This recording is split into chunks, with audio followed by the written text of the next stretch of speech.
There was a loud pounding on my outer door, so I opened the door, and this professor rushed into my lab, pointed his finger in my face, and said, "We're not going to tolerate your religion in this department." As a teenager, I went to the National Youth Science Foundation for a summer off the coast of Portland, Maine, Great Diamond Island, where we used microscopes to look at aquatic microorganisms, and I got bit by the microscope bug, and I've been crazy about microscopes ever since. I called on California State University Northridge as a microscope vendor, and I used to take care of their microscopes. And they told me one day, hey, this electron microscope position is open. And so I thought, I'm going to throw my hat in the ring. I was ready to be able to run a laboratory. In fact, I'd run a laboratory for a couple of years before that at another university. I was invited to go to Montana, to the Badlands in Montana. It's actually called the Hell Creek Formation, a very famous dinosaur dig. And we were going to go look for long bones. Well, the last day before we were going to have to drive back to Los Angeles, the ranch owner suggested a new site. So we went to a new site, and there, sticking out of the side of the cliff, was about 2 inches of a Triceratop's horn. We dug for 8 hours. We had to chip away large pieces of hard crystalline rock to get this horn out of there. But finally, after 8 hours, we had uncovered completely this horn. So when I looked at this bone there in Montana, I thought, I'm not going to find anything in this. So you can imagine my shock when I got back to the lab and found what I found. What I found when I cracked open the bone were large sheets of soft bone, stretchy bone.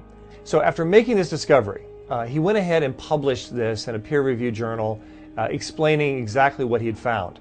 Well, afterwards, one of the other professors there at Cal State University Northridge apparently didn't like this discovery, went into his office and made it very clear that he did not like our client's religion. And so I tried my best to ameliorate the situation. I stayed calm, I smiled, I said, I'm not going to let this become an issue, and I offered to shake his hand. Well, he didn't shake my hand. And so I thought, this probably is not going to end well. Our client reported this to the superiors there at the university, and we have no evidence at all that any kind of an investigation was done with regard to what was said to our client. Now, California State Northridge has openly published that they're open to all viewpoints, that they tolerate all viewpoints.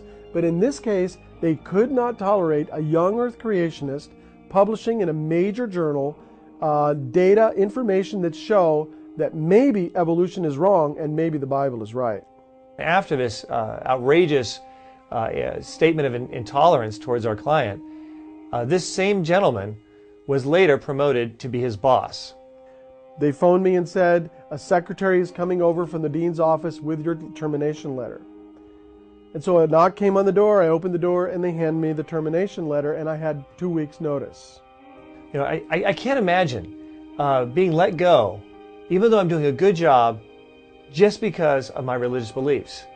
I was crushed that they would throw me out over a scientific paper that only produced straight science with no implications. I drew no conclusions in the paper. I simply said, we need to study this more.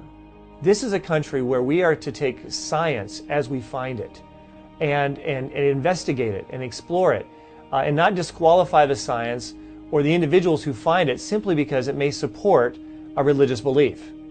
That's what happened to our client, and that's why we at Pacific Justice Institute are representing him today.